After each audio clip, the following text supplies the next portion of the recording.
బఠానీ రైస్ అండి, కొబ్బరి పాలతో ఎంత రుచిగా ఉందోనండి చెప్పలేను. మీరందరూ కూడా పచ్చి బఠానీ అన్నమాట. చక్కగా ఈ బఠానీ రైస్ ఎలా తయారు చేసుకోవాలో చూపిస్తాను. గ్రీన్ పీస్ రైస్ లేదంటే బఠానీ రైస్. ఈ బియ్యాన్ని సరిపోని నేను కొబ్బరి పాలు తీసి పెట్టుకున్నాను. పచ్చి కొబ్బరి నుంచి వడకట్టి తీసాను అనమాట. ఈ పావు కేజీ పైన ఉన్నాయి, కొంచెం ఇన్ని ఎక్కువ ఉంటాయి అన్నమాట బియ్యం. ఉల్లిపాయ తరుగు, సోంపు, అల్లం వెల్లుల్లి పేస్టు, బిర్యానీ ఆకు, చెక్క, లవంగము, పచ్చిమిర్చి. ఫస్ట్ ఈ బియ్యాన్ని మనం కడిగి పెట్టుకుందాము.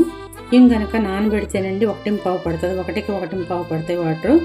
మనం గనక నానబెట్టకపోతే 1.5 పడతాయి అనమాట. బాస్మతి రైస్ ఇవి. కుక్కర్లో వండుకుందామండి ఈ రైసు. ఆయిల్ వేసుకుందాం ఫస్ట్ కుక్కర్లో. లవంగము ఒక 5 వేసాను, 1 ఇంచి అట్లా చెక్క, 1 స్పూను సోంపు, 2 బిర్యానీ ఆకులు, కొంచెం అల్లం వెల్లుల్లి పేస్టు, తరుగు 2 ఉల్లిపాయలండి, కొత్తిమీర, ఒక 2 పచ్చిమిరపకాయలండి. కావాల్సిన కారం ఇదే కారం వేస్తాం, ఇంకా వేయము. అలాగే కాస్తంత పుదీనా. ఇవి కూడా మొత్తం పేస్ట్ చేసేసుకుని వేద్దాము.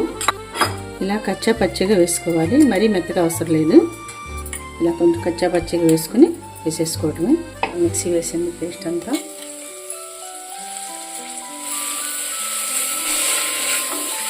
గ్రీన్ పీస్ కూడా వేసేసుకుందాము.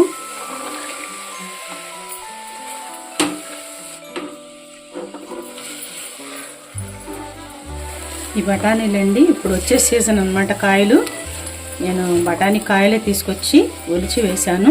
ఎండు కాదు, ఫ్రోజన్ కూడా కాదు. సాల్ట్ వేసుకుందాము. రైస్కి అంతా సరిపోను, కొంచెం పడుతుంది. కూడా తిప్పుకుందాము. కాస్తంత వేగనిచ్చి ఈ రైస్ వేసేసుకుందాము. కొబ్బరి పాలు 1కి 1.5 చొప్పున. నేను అలా 2.5 తీసుకున్నాను, 4 పోస్తున్నాను అన్నమాట. సుమారుగా కొంచెం తక్కువగా. 2 విజిల్స్ వస్తే చాలు. ఈ స్టేజ్లో కొంచెం సాల్ట్ చూసుకుని, సాల్ట్ చాలిపోతే వేసేసుకుని మూత పెట్టేద్దాం. చెప్పలేను అసలు ఎంత టేస్టీగా ఉంది. వట్టి వాటరే ఎంత టేస్టీగా ఉంది. స్పైసెస్ కూడా ఎక్కువ వేయలేదండి, లైట్గా ఉంటుంది ఈ ఫుడ్. అయిపోయింది చూద్దామండి. ఎంత బాగుంది అసలు. వావ్ వావ్ వావ్, సూపర్గా ఉడికిందండి. వాసన కూడా గుమగుమలాడిపోతూ ఉంది. చక్కగా పొడి పొడిగా ఉడికింది. ఇదంతా కూడా ఒకసారి ఇలా కలిదిప్పుకోవాలి. మనం తీగానే వెంటనే ఇలా పెట్టేసుకోకుండా పైపోయింది. మొత్తం కలిపితే చక్కగా అంతా కలిసిపోతుంది. బౌల్లో తీసుకుందాము.